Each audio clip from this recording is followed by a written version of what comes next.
Olá, Contigo Lovers, tudo bem com vocês? E aqui estou para o segundo episódio dessa quarta temporada do LGBTQIA+, que eu espero que vocês estejam gostando, que vocês estejam ansiosos pelos próximos episódios que virão.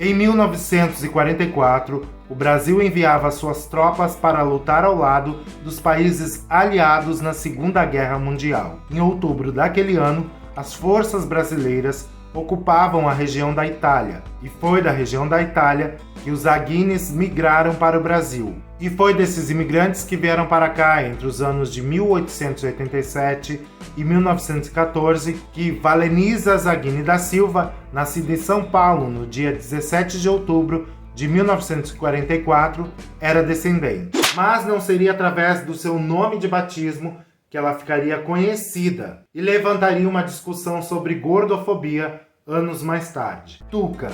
Esse seria o apelido que a tornaria conhecida e esquecida. Nome de origem indígena que significa olhos atentos. E desde cedo, ela não tinha somente os olhos, mas os ouvidos totalmente atentos e voltados para a música. A mãe queria que a filha tocasse acordeon, uma cultura que passava de avó para filhos e netos. Aos 13 anos de idade, havia se formado em música erudita pelo Conservatório Paulista. Em 1957, começa a compor e integra o grupo de música popular da Faculdade de Arquitetura e Urbanismo da Universidade de São Paulo. Em 1962, a cantora Ana Lúcia grava Homem de Verdade, primeira canção de autoria de Tuca registrada em um disco. Homem de verdade é quem sabe chorar, numa só canção a sua dor de amor.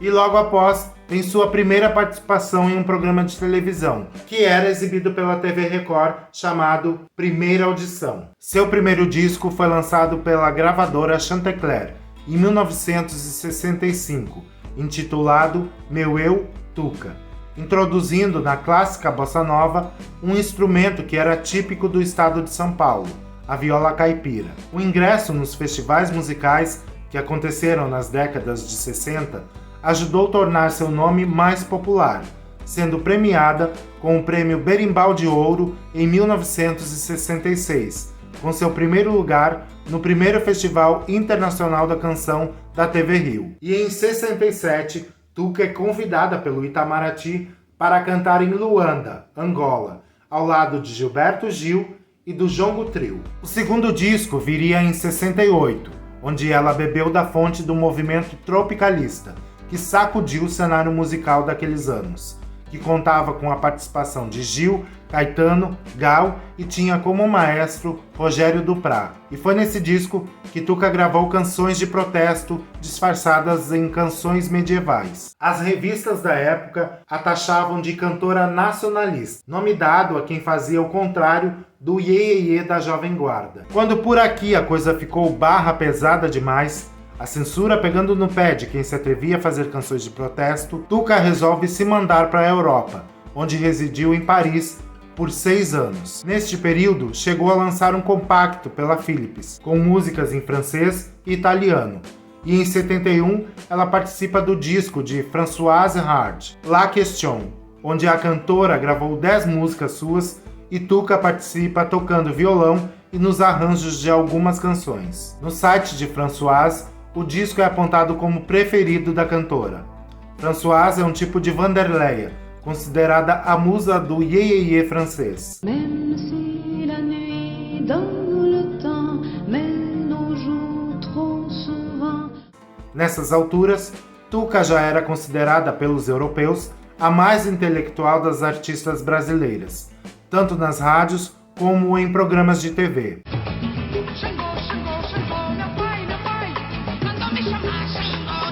Em 71, ela também participou do disco de Nara Leão, intitulado 10 anos depois, na produção e também tocando violão em algumas canções.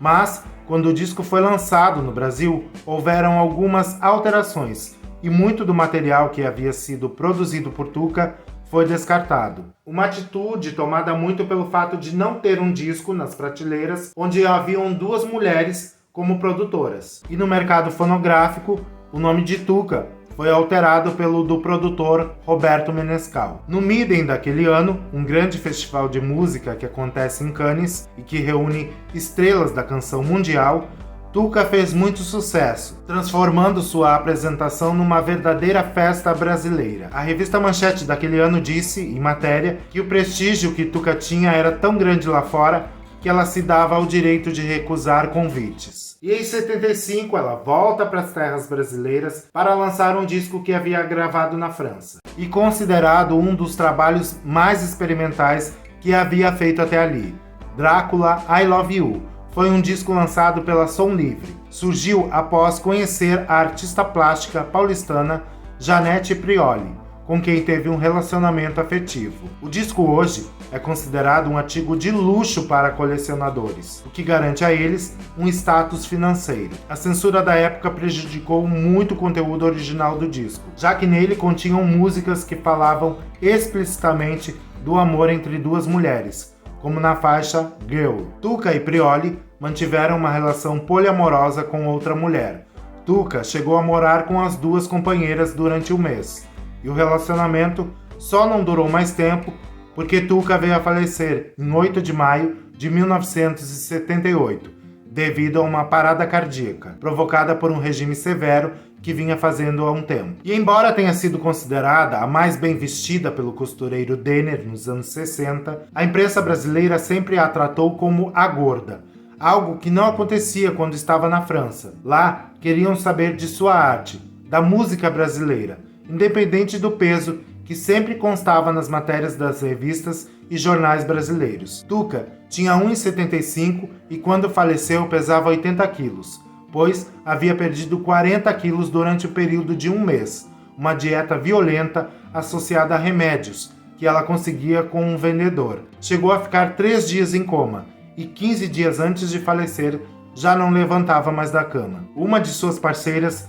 foi acusada de negligenciar socorro, e também o tal vendedor, mas nenhum deles chegaram a ser sentenciados judicialmente por isso. A morte de Tuca trouxe um tema que não era muito abordado na época, a gordofobia, sendo matéria até do Globo Repórter, onde eles entrevistaram Cleonice, uma mulher que, indignada com o ocorrido, havia mandado uma carta para o jornal perguntando quem havia matado Tuca.